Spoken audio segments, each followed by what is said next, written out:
Hey, hi, and howdy to all my sweet friends. Welcome back to the channel, and welcome if you are new. My name is Courtney, and I do food and kitchen related content, what's for dinners, meal preps, and grocery hauls. If you like that kind of stuff, stick around, hit the subscribe button, check out my playlist, and drop me a comment down below so we can get to know each other. All right, it is time for the what's for dinner video this week, and it is super short. There's only 2 recipes because we took the week off from homeschool. It was a week off from co-op, and we went to go visit my parents. My youngest 2 children and I did. So I wasn't here during the week to cook many meals, but I did manage to get 2 meals out, and that is what I'm sharing with you guys tonight. We're going to start off with this easy weeknight chicken parm. I have been making this since my husband and I first got together.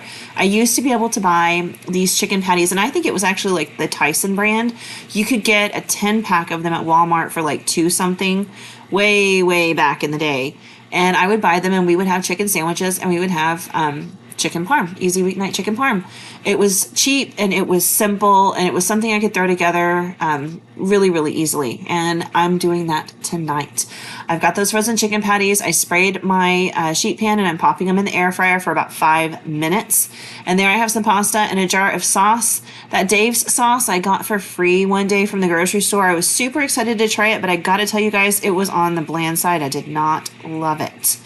All right, my water is boiling, so I'm going to go ahead and drop the pasta in. Hello, Food Network. Did you see that blooming pasta there? I love it when people do that. I think it is just fun, and so I did it for you guys. I think it looks fabulous on camera. Just a fun way to add your pasta to the water. It spreads out really well, and it just looks really cool. All right, so I'm going to get that pasta completely submerged in the water so it can cook and do its thing and soften up. And while that is doing its thing, I've taken the chicken out of the air fryer. Like I said, they were in there for about 5 minutes. They're completely cooked. They were very hot, so they were not frozen anymore. I'm just going to go ahead and flip them over just for like some even cooking and browning. And then we're going to top these just like you would regular chicken Parmesan. You'll see one of these stays naked because if you guys have been around for a while, you know my oldest does not like cheese. So I'm making one for my husband, one for myself, and then one for my oldest son. My younger 2 children do not like tomatoes. In fact, one of them can't eat tomatoes. So they are going to have some plain butter noodles with chicken nuggets on the side, and then the adults are going to have this easy weeknight chicken parm. So I did top 2 of those with 2 different kinds of cheeses. I've got mozzarella cheese and then some green shaker tub Parmesan cheese. It's not super melty, but it is flavorful. It's better if you use the real kind of parm because it will melt, but use what you have on hand just like I did. If you've got the green shaker tub, go for it. Then I season my chicken up with some salt, pepper, and some Kinder's Italian blend seasoning. I love that stuff. I have a link below, but I can only find it at Sam's Club, so unless you're a Sam's Club member, you won't be able to order it. But there's what the chicken looks like after you pull it out of the air fryer. I probably could have pulled it out a minute sooner, but it's fine. There are the noodles with some sauce on them, and here is my husband's plate. I did put a little bit of that extra sauce on top of the chicken just to kind of, put a little liquid in there so it's not too dry. But that was it. That was dinner, and it's fabulous. It's such an easy meal and so good. All right, chimichurri steak bowls. So these are my take on something that we got when we went to Disney World a couple of years back. It was at Animal Kingdom Park, and I cannot remember the name of the dish, but essentially it was like some grains with some sliced steak on top, and it was like an herb sauce, and to me the closest I've been able to get to it was chimichurri, so that's what I use. Sometimes I'll use the jar stuff. Today I made it fresh from scratch just because it is cheaper to do it that way. But I've got 2 New York strips here. I buy these when they're on sale, and I can usually get them a couple times a year on sale between all the grocery stores in my area. So I had a 2-pack here, and that's all I need to make 3 of these steak chimichurri bowls. Again, my youngest 2 are going to have chicken this night. They don't like beef, and that's fine. These are steaks, so more to go around for the adults, and they can have chicken and be just as happy. But I'm going to go ahead and dry these off. If you pat them dry, you're going to get a better sear on your steak. So I patted them dry, and then I'm going to season them with some salt, and then I've got that Kinder's Italian blend again, just because that is fabulous on meats. It doesn't always have like an Italian taste to it, but it is really flavorful and really delicious. I'm going to season both sides of these steaks, and then I'm going to just kind of rub the seasoning in and pat it on and make sure it's adhered really well, and then set these guys off to the side for about 15 minutes so that they can just kind of soak up that flavor a minute, let the salt penetrate into them. You get a better end product with your steak if you do it that way. So while they're hanging out, just kind of getting delicious, I'm going to go ahead and make the chimichurri sauce, which is super simple. I've got 2 bunches of parsley there. I put the stems and everything in there. I mean, I paid for them. I'm going to use them. They're totally edible, and we're going to blitz this up anyway, so I don't really think it's that big of a deal. Then I've got a couple of green onions, and I just kind of cut those down a little bit to help my food processor out in the long run. And again, I use the whites and the greens on these. I know some people just like the green ends and stuff, but I mean, I paid for all the onions, so we're going to use all the onion. To that, we're going to add just a few more ingredients to make this. First, some salt, and then a little bit of pepper. I'm going to go ahead and add some of that Kinder's Italian seasoning in here as well in a minute, but the recipe calls for oregano. I will link it down below so you guys can make it at home. You can follow the recipe, or you can make some changes like I do. Totally up to you. I added in a couple of tablespoons of red wine vinegar and then a little bit of lemon juice.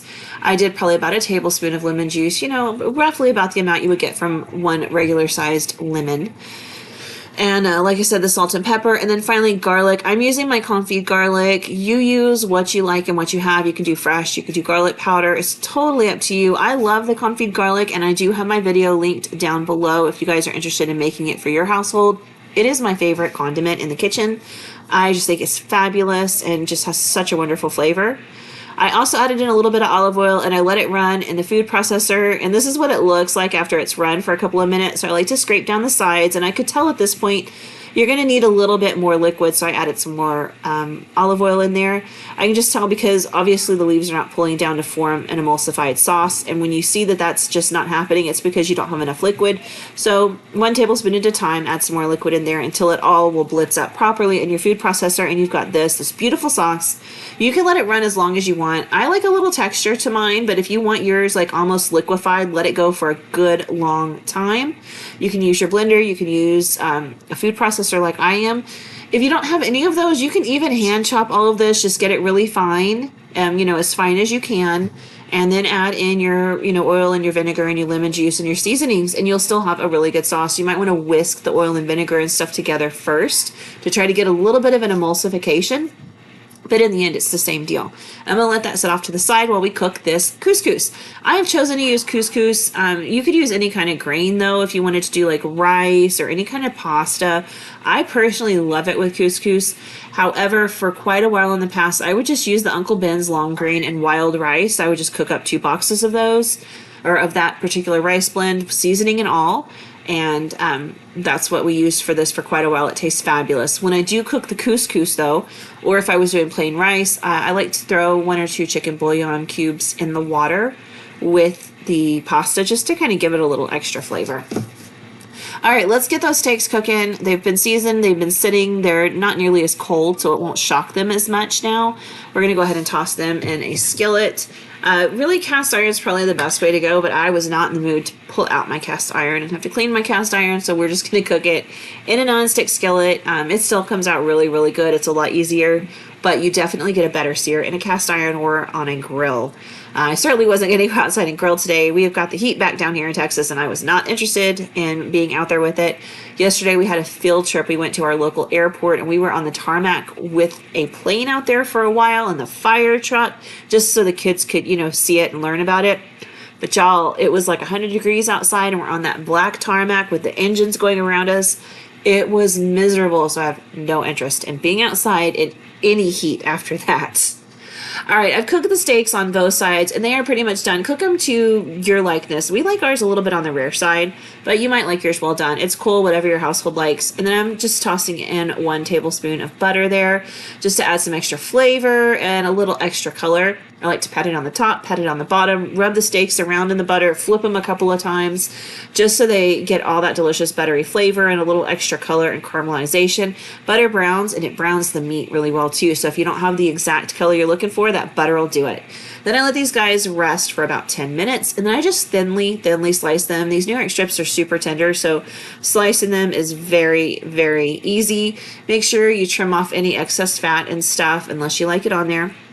I always just kind of give them a little trim. after I pull them out of the skillet before I start slicing them. I forgot to film that part of it, but go ahead and trim off the fat around the edges if you don't want it.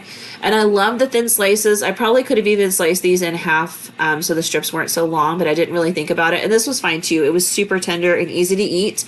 And I just put a big spoonful of the couscous in the bottom of a bowl, top it with the meat, and then pour as much chimichurri on top as you would like. Super easy, super delicious, and oh my gosh, this meal, it seems so fancy when you're eating it, but it really does come together in 30 minutes or less. Anyway, that's all I have for this week, guys. Like I said, we were out of town, so I didn't do a lot of cooking, but next week we'll be back to our regular schedule. Lots of meals for you. So I hope you guys have a fabulous weekend. Thank you for joining me here, and I will see you guys soon with another video. Bye.